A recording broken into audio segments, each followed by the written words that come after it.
Class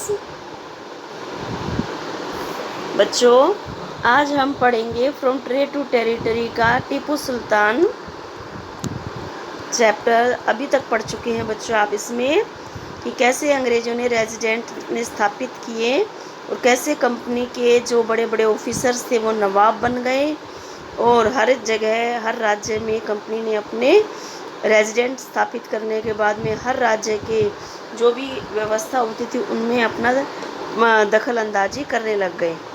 और यही नीति उन्होंने मैसूर में अपनाई ना। टीपू सुल्तान वहाँ का राजा था, जो आपने पढ़ा होगा tiger of Mysore.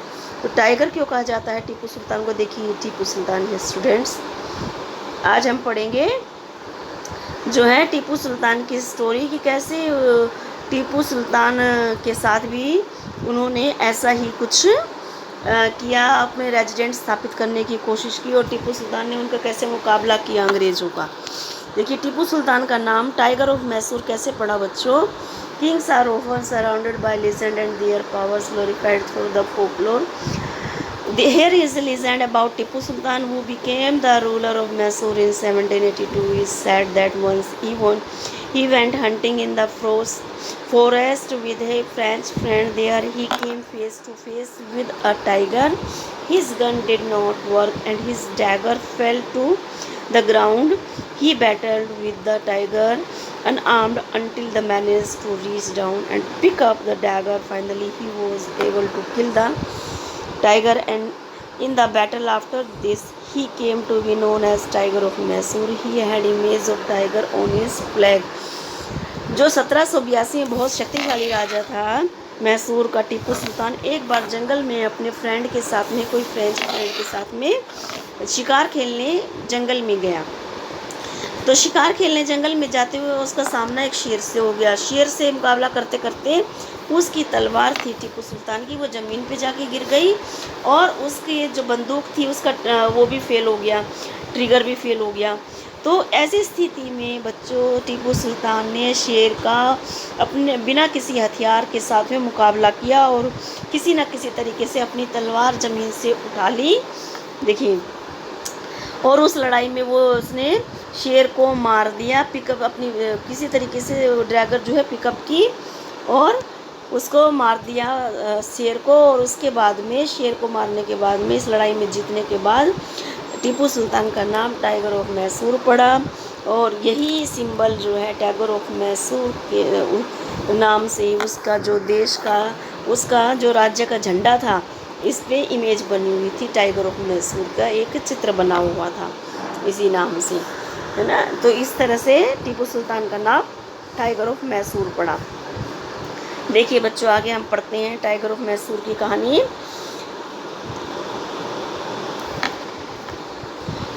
The company restored to direct military comfortable when it was its high threat to its political or economic interests. This can be illustrated with the case of southern Indian state of Mysore. India पर जो company ने अपनी बहुत power हासिल कर ली थी, तो वो किसी को भी मिलिट्री की ताकत दिखा के, अगर कोई भी राज्य उसके खिलाफ़ बोलता था तो मिलिट्री की ताकत से अपना आमना सामना करके फेस टू फेस लड़के वो कंपनी अपनी ताकत को दर्शाती थी। और अगर उसे लगता था कि हमारी राजनीतिक आर्थिक जो भी पावर अगर कमज़ोर पड़ रही है किसी की राज्य के ज़रिए, तो उस पर वो मिलिट्री हमला बोल देते थे। कंपनी के जो गवर्नर थे और कंपनी को युद्ध के लिए कंपनी उन्हें युद्ध के लिए तैयार करती थी और युद्ध लड़ते थे वो। तो ऐसी ही एक कहानी जो है मैसूर के साथ में घटित हुई, है ना बच्चों। आगे देखेंगे। Mysore had grown in strength under the leadership of powerful rulers like Hyder Ali ruled from 1761 to 1782 and his famous son Tipu Sultan ruled from 1782 to 1799। जो मैसूर था उस टाइम पे दक्षिण का एक भाग था इंडिया के, बहुत पावरफुल था। उस पर उस टाइम पे रूल कौन करता था? हैदर अली, जिसने कि 1761 से लेके 1782 तक जो है साउथर्न इंडियन स्टेट मैसूर पर राज्य किया। उसके बाद उसके बेटे टीपू सुल्तान ने राज्य किया 1782 से लेके 1799 में। इन दोनों के रूल में जो मैसूर था बहुत पावरफुल राज्य बन गया। Mysore control the profitable trade of the Malabar coast, where the company purchased pepper and cardamom. And 1785, Tipu Sultan stopped the export of sandalwood, pepper and cardamom through the ports of his kingdom and disallowed local merchants from trading with the company. He also established a close relationship with the French in India and modernized his army with their help. तो बच्चों हम देखेंगे अभी कि टीपू सुल्तान ने कब से कब तक शासन किया, जो है 1782 से 1799 तक। और जब उसने देखा कंपनी की पावर बहुत बढ़ रही है, उसके राज्य के अंतर्गत आता था मालाबर कोस्ट, जिस पे कि कंपनी जो है वहाँ से क्या खरीदती थी, काली मिर्च और इलायची और पीपर एंड कार्डेमन, इलायची और काली मिर्च वहाँ से खरीदती थी। और उनका व्यापार बहुत फला फूला था मालाबार कोस्ट के जरिए। और जो टीपू सुल्तान था उसने क्या किया, 1785 में टीपू सुल्तान ने वो जो उनका व्यापार था चंदन की लकड़ी का, काली मिर्च का और इलायची का व्यापार टीपू सुल्तान ने बंद कर दिया, और जिससे कि उसके व्यापारी को रोक लगा दी, जिससे कि कंपनी के सभी व्यापार पे मालाबार कोस्ट पे जो व्यापार करते थे उस पर रोक लगा दी। और फ्रेंच व्यापारी थे उनके साथ में अपने रिश्ते मजबूत किए। देखिए फ्रेंच व्यापारियों के साथ में अपने रिश्ते मजबूत किए और अपनी नई आधुनिक जो आर्मी थी उसको मजबूत किया। The British were for yes, British इस बात से बहुत गुस्सा हुए कि हमारे व्यापार पर रोक लगा दी, और जो फ्रेंच व्यापारी थे उनके साथ में वो रिश्ते मजबूत कर रहा था टीपू सुल्तान।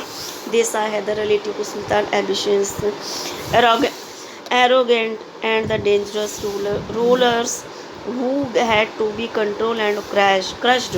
तो उन्होंने देखा ये लोग बहुत ज़्यादा खतरनाक हैं, महत्वाकांक्षी हैं और हमारे लिए जो है बहुत खतरनाक साबित हो सकते हैं, तो इनकी शक्ति को कुचलना आवश्यक है।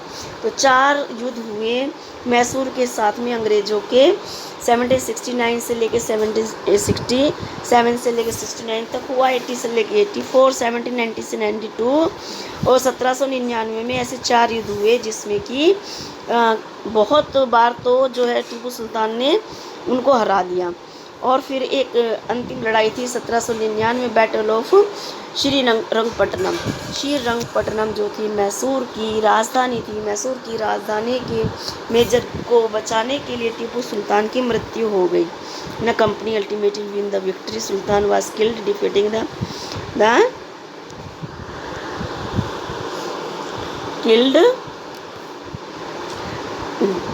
Defending his capital Srirangpatnam, Mysore was placed under the former ruling dynasty of Wadiyars and the subsidy alliance was imposed on the states। एक सब्सिडी अलायंस वहाँ पर स्थापित दी गई एक नीति, और 1799 में श्रीरंगपट्टनम मैसूर की राजधानी को बचाने में टीपू सुल्तान मारा गया।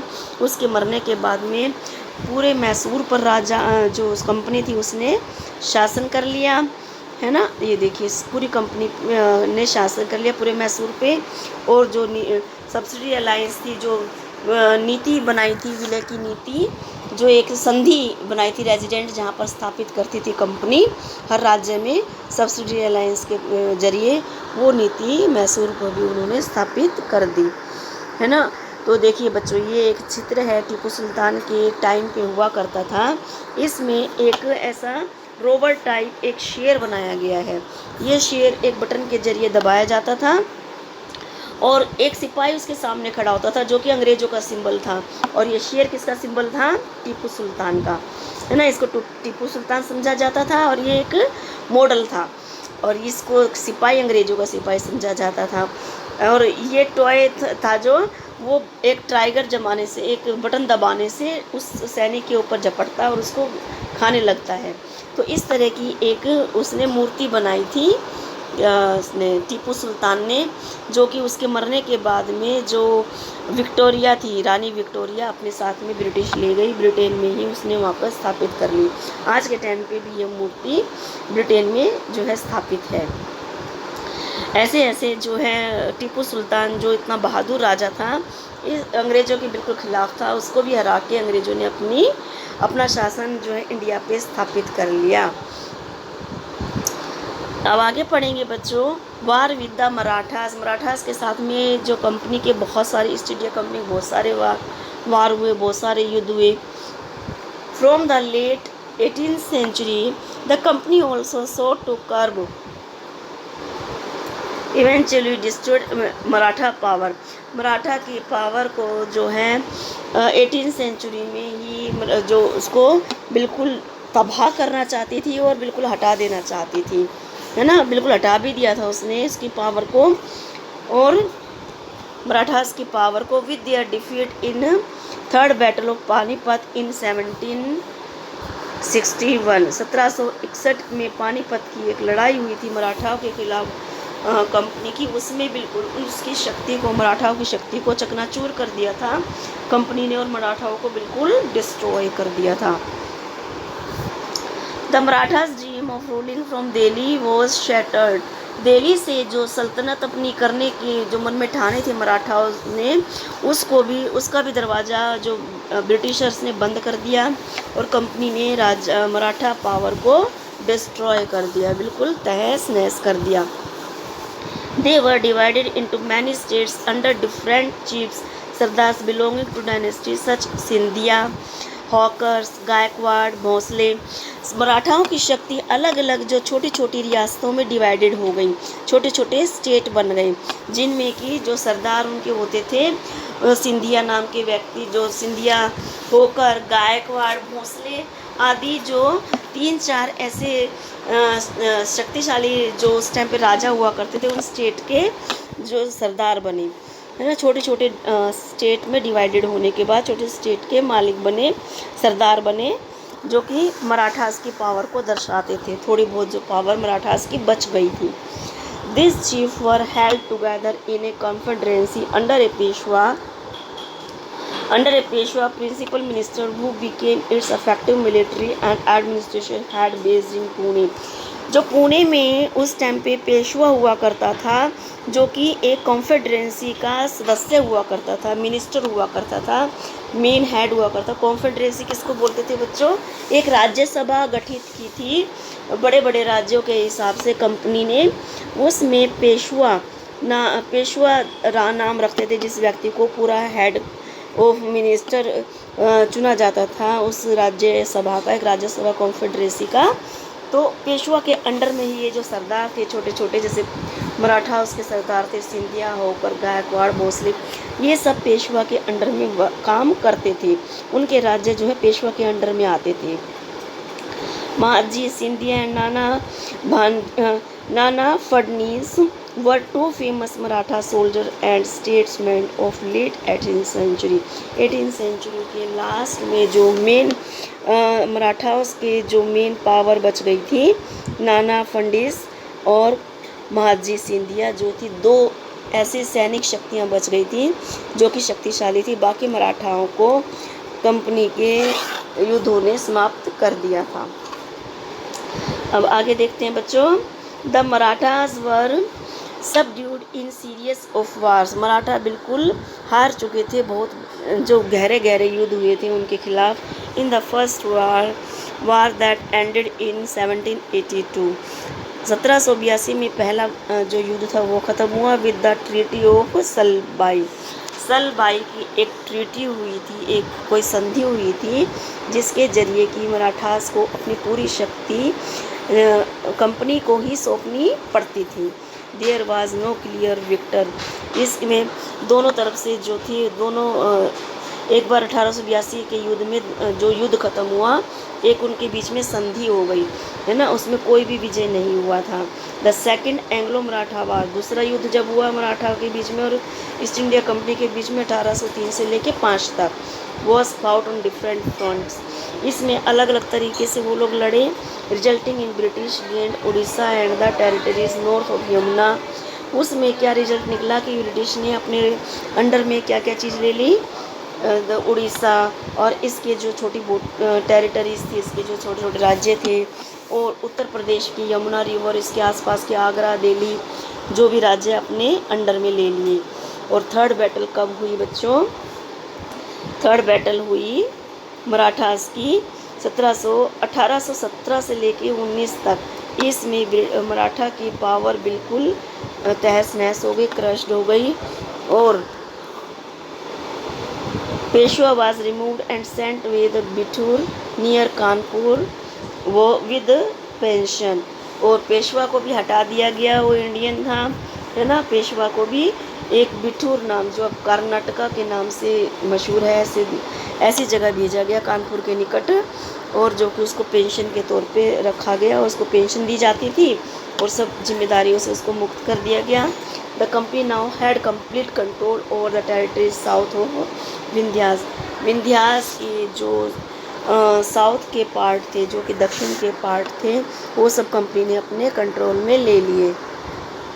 तो इस तरह से बच्चों कंपनी अपनी जो है पूरा ताकत दिखा के राजाओं को नष्ट भ्रष्ट करती जा रही थी और अपनी पावर को फैलाती जा रही थी इंडिया में। The claim to paramountcy, paramountcy जो था गवर्नर बन के एक आया था अपने इंडिया में है ना, उसने एक पॉलिसी चलाई जो कि अपनी इंडिया में बहुत मशहूर हुई।